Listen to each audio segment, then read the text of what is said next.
আজকের ভিডিওটা অনেক গুরুত্বপূর্ণ। তোমরা যারা রাজশাহী বিশ্ববিদ্যালয়ের সি ইউনিটে ভর্তি পরীক্ষা দিবা, অর্থাৎ বিজ্ঞান বিভাগে তোমরা যারা ভর্তি পরীক্ষা দিবা।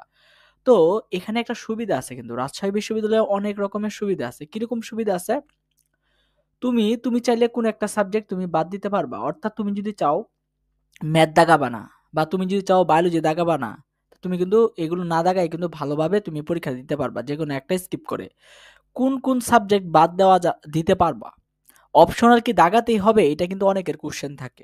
তো অনেকের ম্যাথ অপশনাল, তো অনেকের বায়োলজি অপশনাল, তো অনেকেই আসলে দ্বিধাদ্বন্দ্বে পড়ে যে আমি আসলে কি অপশনাল সাবজেক্টটা কি, এই অপশনাল কি বাদ দিই, বা মেইন সাবজেক্ট কি দাগাইতে হবে? এই বিষয়টা নিয়ে একটু বিস্তারিত আলোচনা করার চেষ্টা করবো। অপশনাল কি কোনো ইফেক্ট আছে কিনা, অর্থাৎ অপশনাল বলে কোনো কিছু আছে কিনা রাজশাহী বিশ্ববিদ্যালয়ে ভর্তি অ্যাডমিশনে। তো এই জিনিসগুলো আমরা বিস্তারিত আলোচনা করার চেষ্টা করব। আগে একটু দেখার চেষ্টা করো যে 2024-25 শিক্ষাবর্ষে প্রথম বর্ষে স্নাতক বা স্নাতক সম্মান ভর্তি পরীক্ষা সি ইউনিট বিষয়ভিত্তিক পরীক্ষার মান বন্টন শর্তাবলী, এই জিনিসগুলো একটু ভালো করে দেখে নিবা। পরীক্ষার ধরন হচ্ছে শুধুমাত্র এমসিকিউর উপর ভিত্তি করে পরীক্ষাটা হবে। সময় হবে 1 ঘন্টা। প্রশ্ন সংখ্যা থাকবে 80টা। পূর্ণমান হচ্ছে তোমার 100 নম্বর, 5 নম্বর হচ্ছে 40।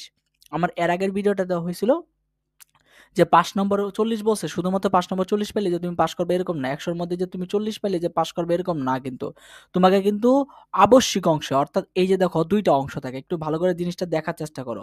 রাজশাহী বিশ্ববিদ্যালয়ে কিন্তু তোমার দুইটা জিনিস একটু ভালো করে খেয়াল করার চেষ্টা করবে। এই দেখো, এখানে কিন্তু দুইটা বিষয় আছে, দুইটা বিষয় একটু ভালো করে দেখার চেষ্টা করবা। দেখো, এখানে আবশ্যিক অংশ আছে, অনাবশ্যিক অংশ আছে।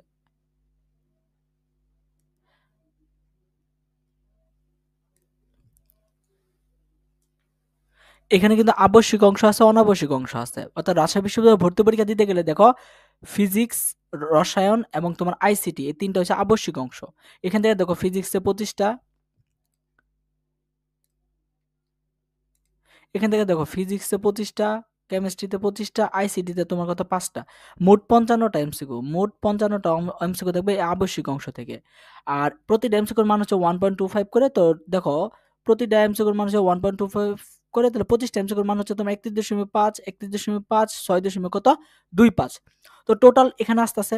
তো এখানে 55টা এমসিকিউ। তো এইখানে দেখো পাস মার্ক কত হচ্ছে তোমার, কত 25। এখানে কিন্তু পাস মার্ক হচ্ছে তোমার কত 25, সর্বনিম্ন 25 পাইতে হবে। আবার এখানে দেখো 55টা এমসিকিউ দাগাইছো, তোমার 55টা এখান থেকে দাগাইছো অপশন, মানে আবশ্যিক অংশ থেকে। এখান থেকে তোমার দাগাইতে হবে ফিজিক্স, কেমিস্ট্রি, আইসিটি। এখানে 55টার মধ্যে তোমার সর্বোচ্চ তোমার এখানে 55টা দাগাইতে পারবে 80টার মধ্যে। আর বাদ বাকি যে তোমার কি 25টা এমসিকিউ দাগাইতে হবে, এই যে যে শাখা থাকবে ঐচ্ছিক, কিন্তু যে কোনো একটা হয় তুমি গণিত দাগাবা, হয় তুমি জীববিদ্যা দাগাবা, হয় তুমি কি জীববিদ্যা প্লাস কত গণিত, এই দুইটা দাগাবা। অর্থাৎ তোমার ৩টা অপশন থাকবে। যারা আসলে বায়োলজি দাগাইতে চাচ্ছ না, তোমরা কি করবা? ফিজিক্স, কেমিস্ট্রি, আইসিটি দাগানোর পর শুধুমাত্র গণিত দেখবা ২৫ টা এমসিকিউ আছে, তোমরা সেটা দাগাবা। তো তোমার কিন্তু আর এগুলো দাগানোর দরকার নাই।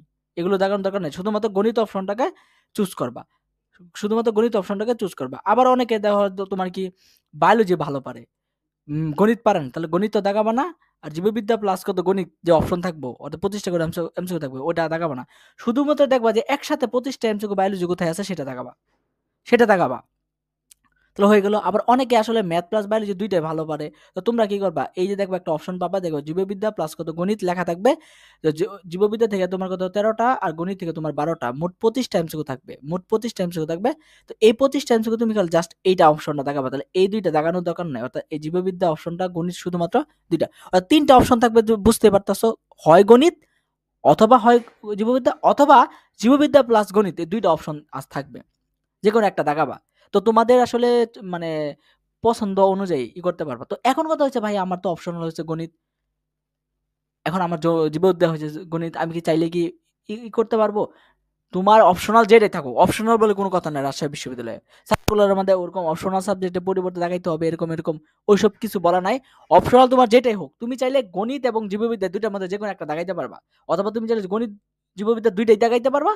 দুইটা বলতে তোমার এরকম না যে তুমি গণিত জীববিদ্যাতে এখানে 25টা আছে দাগাবা, এখানে 25টা আছে দাগাবা, এরকম না কিন্তু। ঐচ্ছিক অংশ থেকে যেকোনো একটা শুধুমাত্র যদি দাগাও, শুধুমাত্র গণিত 25টা দেখাইতে হবে, অথবা শুধুমাত্র জীববিদ্যা 25টা দেখাইতে হবে, অথবা আরেকটা অপশন আছে তোমার, এটা যেকোনো একটা অপশনকে চুজ করতে হবে। বুঝতে পারছো? যেকোনো একটা অপশনকে চুজ করতে হবে। তো অনেকে হয়তোবা বুঝবা না, অনেকে হয়তোবা বুঝবা না যে, অনেকে বলবা যে ভাই আমি ফিজিক্স দাগাবো, বলবা যে ভাই আমি তো রসায়ন দাগাবো না, আমি কি করব, গণিত দাগাবো, গণিত দাগাবো এবং জীববিদ্যা দাগাবো, এটা কি হবে? এটা কিন্তু হবে না। কারণ তোমাকে অবশ্যই তোমাকে কি কি করতে হবে, ফিজিক্স, কেমিস্ট্রি এবং আইসিটি, এই তিনটা কিন্তু তোমাকে অবশ্যই দাগাইতে হবে।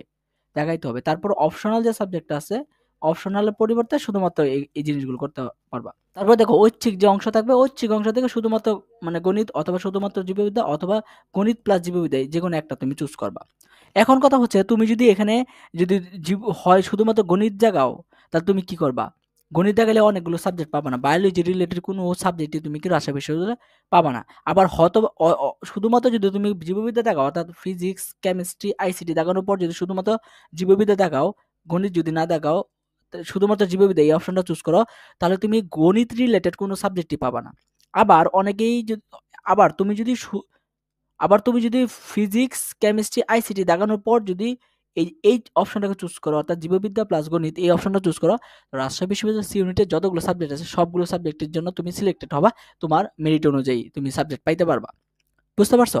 তো শুধুমাত্র গণিত দেখাইলে তুমি বায়োলজি রিলেটেড কোনো সাবজেক্টই পাবে না, তোমার পজিশন যতই হোক। আবার তুমি শুধুমাত্র জীববিদ্যা দেখাইলে পজিশন যতই হোক, তুমি কি ম্যাথমেটিক রিলেটেড কোনো সাবজেক্টই পাবা না, যেরকম সিএসসি, ট্রিপল ই, ফিজিক্স, কেমিস্ট্রি এগুলো কোনো পাবা না। তো আশা করি জিনিসটা বুঝতে পারছো। তো ম্যাথ দাগাইলে কি সাবজেক্ট পাবা বা জীববিদ্যা দাগাইলে কি সাবজেক্ট পাবা, এটা একটা পরবর্তীতে ভিডিও আসবে আশা করা যায়। তো তোমরা আমাদের চ্যানেলটা সাবস্ক্রাইব করে রাখো। ওকে, আজকে এই পর্যন্ত। সকলে ভালো থাকো। আসসালামু আলাইকুম।